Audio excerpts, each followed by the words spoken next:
Have you ever been sitting down in a chair, perhaps, lying back on a sofa, thinking about your life? Perhaps you remember the first time you got a 4.0 GPA, or winning a trophy of some sorts. Man, those memories bring back feelings of joy and accomplishment. Then maybe you begin to think about the things you haven't done or yet accomplished, such as getting in shape, getting a college degree, or even learning how to recite the alphabet backwards. Well, let me tell you how you can begin to accomplish your unmet goals no matter what age you are. Today we are going to be talking about mindset. I began to take an interest for myself on the topic of mindset while I studied the matter in a college course. Since then, I've looked for how mindset applies in domestic life, workplace, and various other settings. We'll begin looking into two types of mindset that maybe you have heard of before. These mindsets are a fixed mindset and a growth mindset. I'll be addressing both of these in further detail in my speech.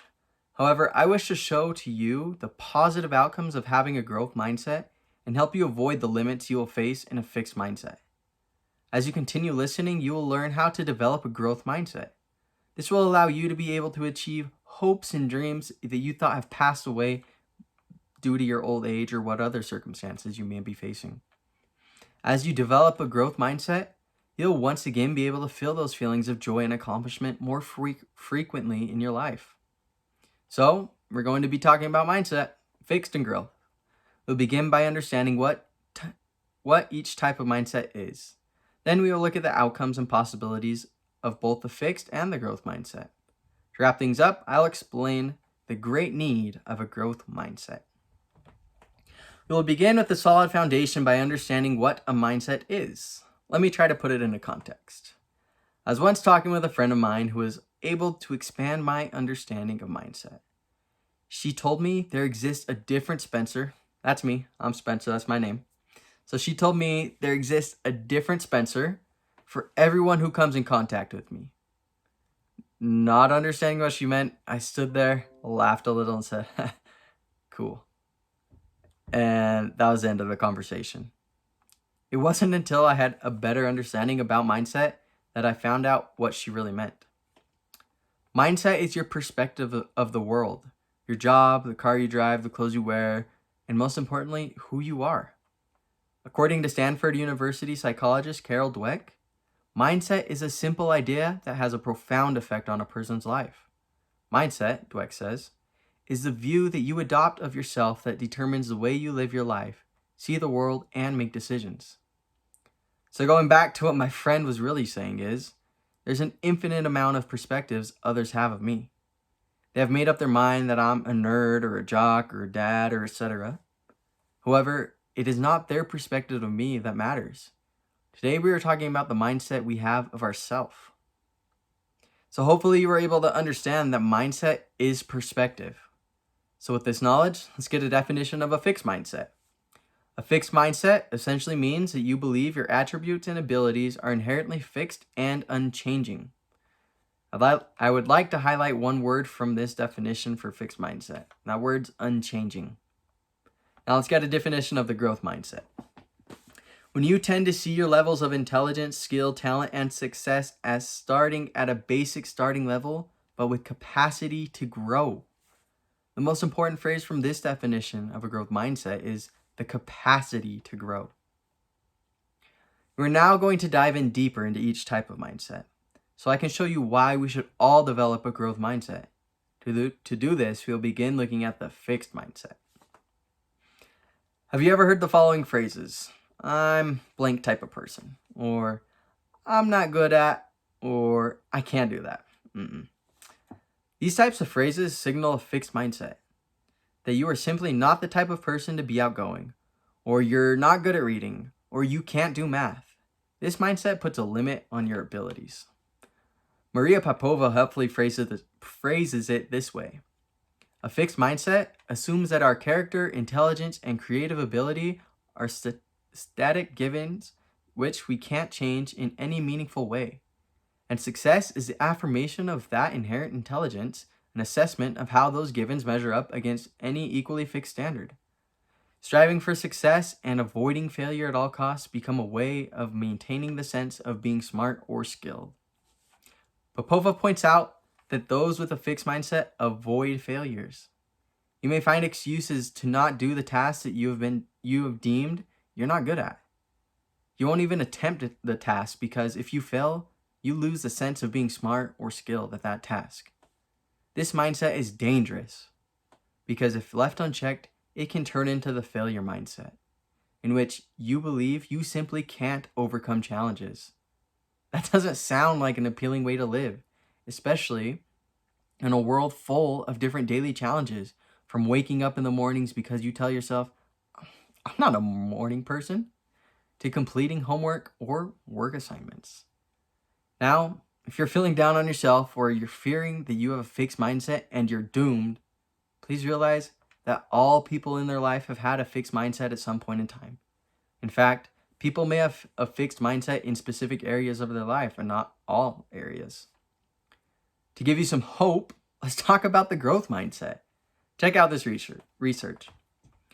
Recent advances in neuroscience have shown us that the brain is far more malleable than we ever knew.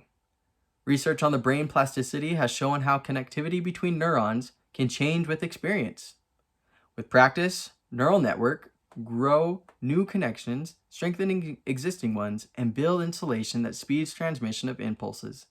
These neuroscientific discoveries have shown us that we can increase our neural growth by the actions we take, such as using good strategies, asking questions, practicing, and following good nutrition and sleep habits.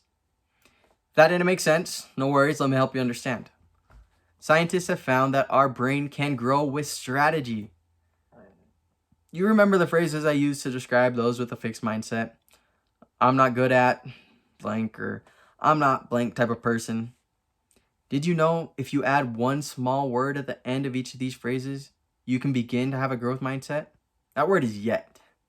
By adding this small word to your vocabulary, you tell yourself you are working on becoming better. Hence, you are growing. Here's a story that illustrates the power of a growth mindset. Leah Culver started running 1 year ago. This is how she describes the process. I started running a year ago. I didn't entirely start from scratch. In the past, I had jogged every once in a while, maybe once a month. My first run was just 2 miles at 12 minutes per mile. That's pretty slow. However, for a non-athlete, I felt fairly good about it. I jogged a couple more times that week. After a couple weeks of regular jogging, I set a goal for myself. I knew I would never be fast enough to impress anybody, so it didn't make sense to make speed my goal. I could have picked a race to train for, a 5K or half miler, but I knew how those ended. Everyone seems to quit running right after their big race. I wanted to do something different. I wanted not to quit. My goal involved not running too long between runs. If I skipped more than a couple days, wouldn't that be quitting? So I started running 4 and 5 days a week. The longest I went between runs was 3 days when I was on vacation in Hawaii. My goal made all the difference. I was still slow, but I could at least feel good that I was running a lot. I'd have a good day where I would run fast and feel great, but I also had lots of bad days where I was tired and just didn't feel like running. In retrospect, those days were almost better than the good days because they reinforced my goal. I didn't quit. I ran my first 5K on Halloween, nearly 5 months after I had taken up running as a hobby. I wore a costume, fairy wings, and I tried to keep up with a random guy with an owl on his head. I finished in 28 minutes and was super happy. I learned that racing wasn't always about being the fastest, but doing my personal best. I signed up to run a full marathon in December, hired a running coach, and set a regular running schedule. I've started to think of myself as a runner. If you would have told me a year ago that I would be working out almost every day and running 100 miles a month, I would never have believed you. Running really snuck up on me. I had a modest aspiration and didn't really care if I was great at running. I just wanted to stick to my one goal: don't quit. To conclude, let us take one last look at the definitions of fixed and growth mindset. A fixed mindset essentially means that you believe your attributes and abilities are inherently fixed and unchanging.